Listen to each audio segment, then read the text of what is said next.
Mengejutkan, PPATK bekukan 10 juta rekening penerima bansos. Nah, kira-kira ada apa ya? Simak dan dengarkan baik-baik. Dalam rangka untuk terus supaya data yang kita miliki ini makin akurat dan bansos diterima oleh mereka yang berhak, maka kami mohon bantuan sekarang kepada PPATK untuk melakukan semacam analisis terhadap rekening seluruh penerima bansos. Data-data kami sudah kami sampaikan, masalah-masalah yang kami hadapi sudah kami sampaikan, dan mudah-mudahan nanti ke depan ada tindak lanjut.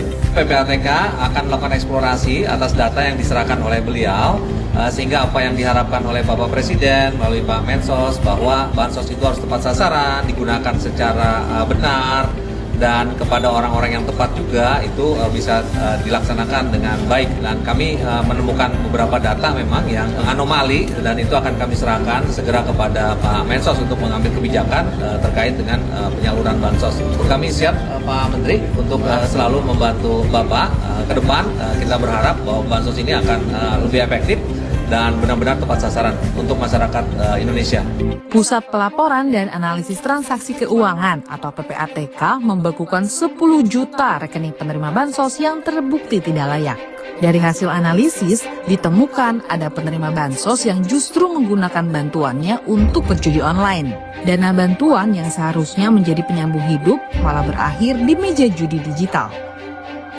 Nah, dalam rangka untuk terus supaya data yang kita miliki ini makin akurat dan bansos diterima oleh mereka yang berhak, maka kami mohon bantuan sekarang kepada PPATK untuk melakukan semacam analisis terhadap rekening seluruh penerima bansos.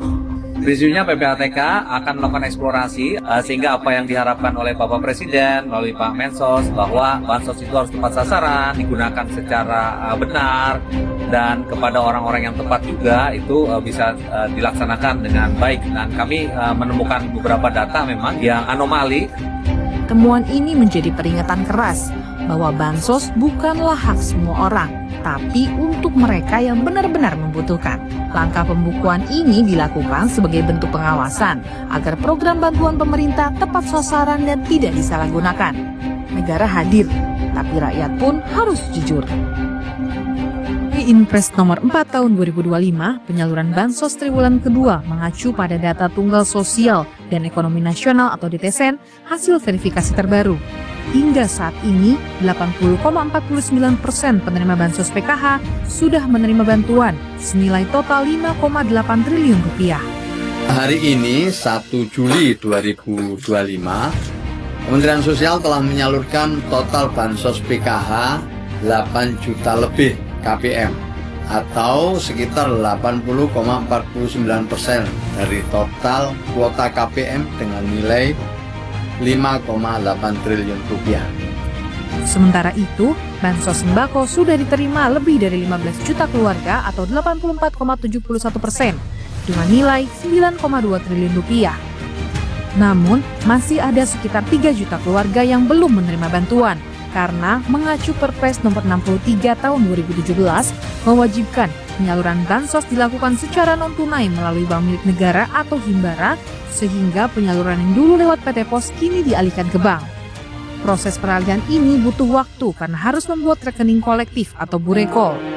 Nah, membuka rekening kolektif ini memang memerlukan waktu, mulai dari mengumpulkan identitasnya, kemudian membuat kartunya. Nah, setelah itu harus dibagikan kepada KPM. Kita menyesuaikan dengan peraturan. Sekarang yang boleh lewat PT Pos itu kan satu, penyandang disabilitas berat, lanjut usia terlantar karena dia tidak bisa datang ke bank untuk mengambil uang, kemudian penderita penyakit kronis, kemudian komunitas adat terpencil yang tadi saya sebut 3T itu kan, yang mereka juga sulit untuk bisa datang ke bank, itu kan memerlukan biaya sendiri. Nah, itu nanti yang datang PT Pos. Tak hanya itu, keterlambatan juga terjadi karena adanya 629.000 penerima baru akibat exclusion error yang belum memiliki rekening. Secara total, saat ini ada sekitar 3,6 juta KPM yang sedang dalam proses transisi pembuatan burekol. Jadi sekali lagi kami sampaikan mohon maaf kepada para keluarga penerima manfaat, sebagian keluarga penerima manfaat yang belum menerima penyaluran bansos karena memang ada masa transisi atau masa peralihan penyaluran dari PT Pos sekali lagi ke Himbara. Terus kita berusaha sekali lagi kita terus berusaha sekuat tenaga secepatnya bisa penyaluran tuntas dilakukan pada triwulan kedua ini.